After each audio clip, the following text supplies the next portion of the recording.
I've been excited for Turbo Overkill since the debut trailer last year, and how could I not be? Fast movement, fast shooting, cyberpunk, retro graphics, and a freaking chainsaw leg. Yeah, I'm hooked, let's go. Fast forward a year, and following a rad-tacular NextFest demo, Turbo Overkill Early Access has dropped out of nowhere like Lena Headey at the end of Dread. And let's just say I'm pretty excited to talk about it. So let's gas up the saw, smoke up the rest of that cigar, and check out some holographic palm trees. It's time to make a mess in Turbo Overkill. But first, a quick word about some upcoming epicness. The first-person shooter documentary has wrapped shooting and has entered post-production. The best kind of production, if you ask me. To mark the occasion, a brand spanking new trailer has just been released, as well as a new Indiegogo campaign to get this doc past the finish line. So after this video, be sure to use my exclusive link below to watch the new trailer, and maybe consider pledging to this project to help FPS history reach far and wide. Alrighty, let's get back to it. The Sin virus is rapidly expanding its reach into the city. Your assigned contract: purge the virus at any cost. Good hunting, sir. Turbo Overkill takes place in a most ideal cyberpunk future. Well, not so much ideal for those who live in it, but rather ideal for us cyberpunk fans who can't get enough of monolithic skyscrapers, bright towering advertisements, smog, and the blurred lines between man and machine. Hello, Johnny? We need this virus dealt with ASAP! You play as the cybernetically enhanced Johnny Turbo, hired by a shady corporation, gotta be shady, am I right, to eliminate a virus called Sin, basically a Sauron of the digital age, who is infesting the city with his cult of assimilated henchmen and monstrosities. And so, with a flick of his cigar and a rev of his leg saw, Johnny, along with his AI buddy slash vehicle Sam, set out on a blood-soaked quest to exterminate this pesky, power-hungry virus.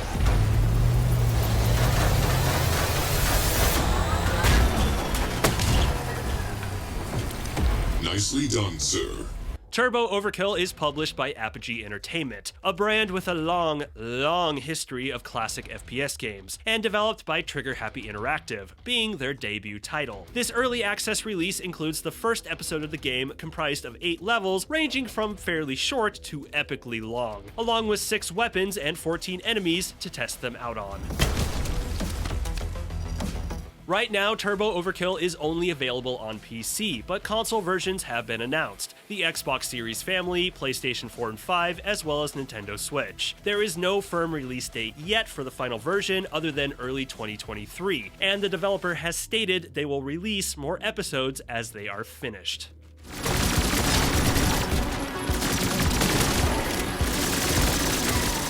Turbo Overkill was built in the Unreal Engine and is peak boomer shooter aesthetics. Boomstetics. Yeah. It features a retro, chunky pixel art style that indeed reads like a classic 90s shooter, but takes advantage of its contemporary tech to render massive cyberpunk environments bathed in vivid neon light and sporting some nice shiny surfaces. The imagery in this game is wild. You have plenty of familiar 80s inspired cyberpunk visuals, but what really grabbed me was the rooms full of twisted flesh and machinery, with glowing green goo tanks and staticky monitors with screaming faces. The kind of stuff that belongs in a David Cronenberg film, or perhaps a mid-90s Nine Inch Nails music video. Yo, I gotta see this game's concept art. Not to mention the enemies. You have more typical cyberpunk designs like punk gang members and flying drones, but then there's also TV-headed cyborgs sprinting right towards you, and towering alien worm-like creatures with mechanical legs that I'd love to stare at more if they weren't so deadly. It's all appropriately over the top and definitely suits this style of game. Plus, this is one of those games where it's a lot of fun to look up, as the towering buildings are sprinkled with lights, signs, and big pink dancing girls. Clearly inspired by cyberpunk staples like Blade Runner, both of them, and Dread. Inhabitants of Peach Trees. This is Judge Dredd. The only downside is a few spots that are surprisingly devoid of detail, with blocky geometry textured redundantly. But honestly, those few spots only stuck out because everything else looks so good. Also, shout out to that beautiful subtle rain effect on your screen.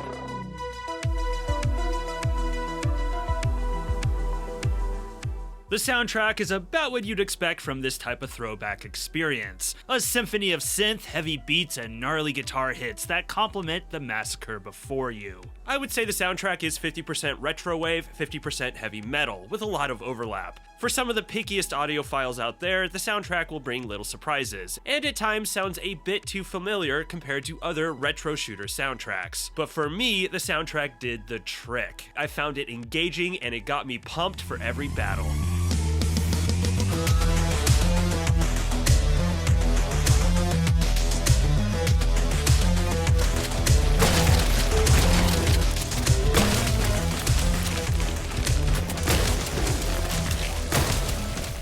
Turbo Overkill is a decadent display of destruction, a throwback shooter whose lifeblood is silky smooth movement and awe-inspiring action. Weapons follow the traditional types: pistol, 2 flavors of rapid fire, 2 flavors of shotgun, and a rocket launcher. Each weapon has a distinct alternate fire mode that you will absolutely find use for in combat, like a powerful lock-on charge attack for your pistols that can clear out a whole room, and a charring flamethrower that beautifully complements the beefy frowny face chain gun. But my favorite are the bouncing grenades that can be shot from the double barrel. You can get real precise with how you aim these, but for me, just quickly lobbing them out towards groups of enemies always did the trick.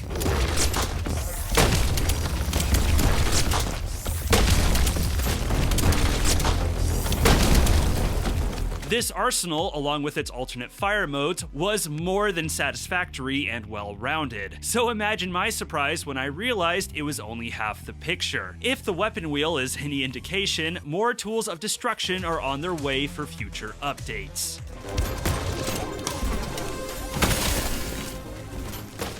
The shooting mechanics are well-oiled brutality, with a satisfying splat and rain of blood and viscera whenever you land a kill shot. The best kind of reward for all your furious clicking. There's a multitude of freakish cybernetic foes in this game, and they are coming at you with everything they got. Bullets, energy balls, beams, and streams come at you fast and relentless, and often it feels like you're just barely fast enough to dodge them, which can make many of the encounters a heart-pounding, edge-of-your-seat battle. But it also means small mistakes can cost you greatly. This game can be a challenge, but it is a fair challenge, and there was hardly a time where my deaths felt like the game cheated me, and the only true frustration came from a handful of questionable checkpoints. Yep, that's right. Checkpoint system, no quick saves. For the most part, they were fine, but there were a few that made my blood boil with how much progress they made me repeat due to the enemy getting the better of me. I'm definitely hoping these get revised in future updates. Otherwise, combat is chef's kiss superb. But it's the movement here that really deserves the accolades. Your character is not a tank, he is a fighter jet, or maybe an attack helicopter, able to move about the arena with a high level of precision and speed. As you progress, you uncover special abilities for each of your limbs that grant you more options for movement. Wall running is featured heavily within the numerous platforming sections, and is very much in line with games like Titanfall and Ghost Runner. Latching onto walls is effortless. There wasn't any learning curve to it, or awkwardness because I was coming at the wall too fast or at a weird angle. It just worked. And if it didn't, it was my fault and felt like my fault. But what takes the movement cake here is sliding with your chainsaw leg, allowing you to death sled through enemies with the game's levels providing many a straight thoroughfare to spew out blood like a snowblower from hell.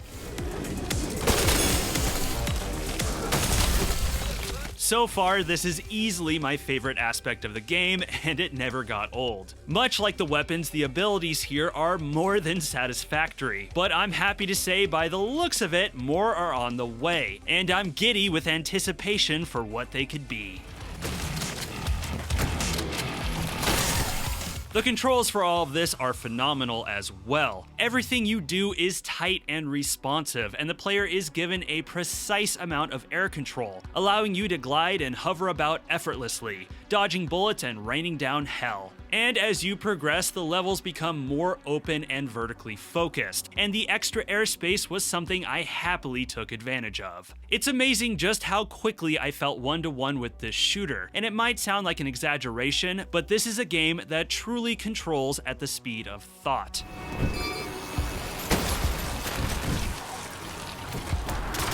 It's almost perfect. My one gripe with the controls is with the micro missiles ability, a special attack that spurts out devastating homing rockets with a cooldown after and a nice middle finger. The default binding for this is clicking and holding down the mouse wheel, and personally I've always thought using the mouse wheel for anything other than weapon switching was a little awkward, and for whatever reason, clicking it down didn't always register, and I had a hard time keeping the launcher out. Now my mouse could have been to blame, and I was able to rebind it to another key, which was better but stunted my movement, as I'd have to use one of my WASD fingers to activate it. Just throwing it out there, but would it be possible to map the micro missile to clicking the left and right mouse buttons simultaneously instead? I feel like that would work better, or at least work better for me.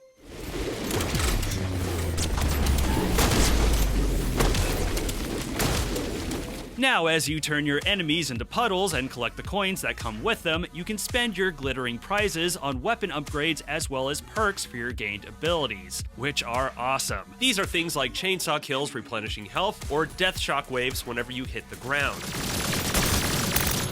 Assuming they have the cash, players have some wiggle room to get the build that is most comfortable for them, or best for any given challenge. Typically, whenever I died, I found that tweaking these perks was usually the trick to get me past a tricky situation. If it was one thing that was a bummer here, I did hit a progression bug in a late game level that forced me to restart it. However, the bug did not repeat itself, and I've already seen the developer address it on the Steam forums. So yeah, other than a few minor, very fixable issues, this game is pretty damn magical all around.